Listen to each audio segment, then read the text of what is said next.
വിവരം അറിഞ്ഞപ്പോ നെഞ്ചു പൊട്ടിയതാ. ചേച്ചിക്ക് എങ്ങനെ തോന്നി ആ എണ്ണം കെട്ട ജന്മങ്ങൾ ഇവിടെ കുടിയിരുത്താൻ?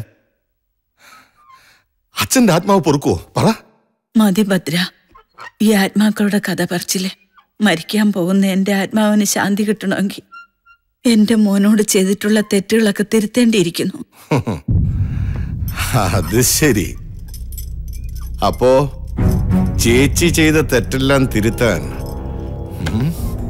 മകന്റെ വെപ്പാട്ടി പെണ്ണിനെ ഇവിടെ പൊറുപ്പിക്കാവുന്ന സുഭദ്രാമ വിചാരിച്ചു അല്ലേ?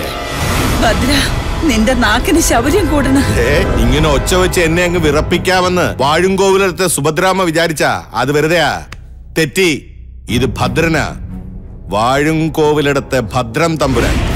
കടക്കടാ പുറത്ത്. നിന്നോടാ പറഞ്ഞത് പുറത്തു പോവാൻ.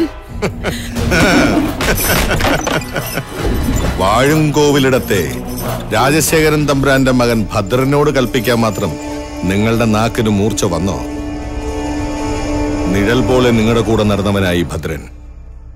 എന്റെ ഈ കൈമതി ഈ കൊരവള്ളി പൊട്ടിക്കാൻ അതെന്നെ കൊണ്ട് ചെയ്യിക്കരുത്. അത്രമാത്രം ഞാൻ നിങ്ങളെ സ്നേഹിച്ചു.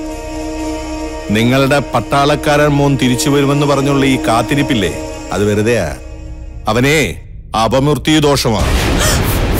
അന്ന് ഞാനിത് പറഞ്ഞിരുന്നെങ്കിൽ നിങ്ങൾ നീറി ചത്തുപോയനെ. പിന്നെ ഈ ഭദ്രന് വേറെ ചില കണക്കുകൂട്ടലുകളും അന്നുണ്ടായിരുന്നു. നിങ്ങൾക്ക് ഓർമ്മയുണ്ടോ? ആലത്തൂരിൽ ഉണ്ണിമായെ അവൻ താലി കെട്ടിയില്ലെങ്കിൽ നിങ്ങളുടെ ആങ്ങള ശേഖരന്റെ മകളെ അവൻ താലി കെട്ടും. അങ്ങനെ വന്നാൽ അന്ന് ഞാൻ പടിക്ക് പുറത്തു പോവും.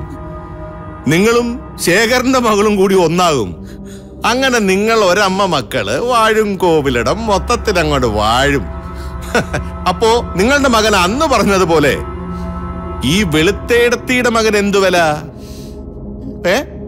വെറും കറിവേപ്പില. ഒന്ന് ഞെട്ടിയിട്ടുണ്ടല്ലേ? തമ്പുരാട്ടി ഞെട്ടണം. പ്രായം ഒത്തിരി ആയില്ലേ. ഒരു വിശ്രമം നല്ലതാ. ഇനിയുള്ള കാലം ദാ നല്ല ധന്വന്തരി കുഴമ്പും പരട്ടി ചെറു ചൂടുവെള്ളത്തിൽ ഇഞ്ച തേച്ച് കുളിച്ച് 3 നേരവും ദശമുലാരിഷ്ടവും കഴിച്ച് സുഖമായിട്ട് അങ്ങോട്ട് ഇരിക്കുക. ഈ വാഴുംകോവിലിടം ഇനി ഭദ്രനൊന്ന് ഭരിക്കട്ടെ. മറിച്ചെന്തെങ്കിലും ആണെങ്കിൽ അറിയാലോ. ഈ ഭദ്രനെ ശരിക്കും അറിയാലോ.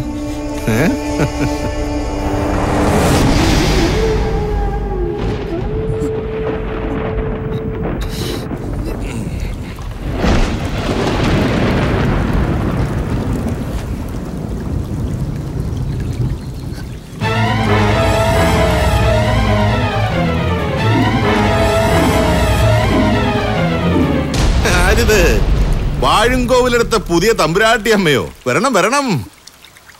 തമ്പുരാട്ടി ഇങ്ങോട്ട് വന്നിട്ടുണ്ടെന്ന് അറിഞ്ഞിട്ട് തന്നെയാ അടിയൻ ഇങ്ങോട്ട് വന്നേ. നിന്റെ തള്ളയില്ലേ ആ നാടകക്കാരി? അവളെയും കൂട്ടി 24 മണിക്കൂറിനുള്ളിൽ ഇവിടെ നിന്ന് ഇറങ്ങിക്കൊള്ളണം. ഇല്ലെങ്കിൽ ഈ ഭദ്രൻ ആരാണെന്ന് നീ അറിയും. അമ്മയെ മോളെ ഇവിടെ ഇട്ട് കത്തിക്കും ഞാൻ.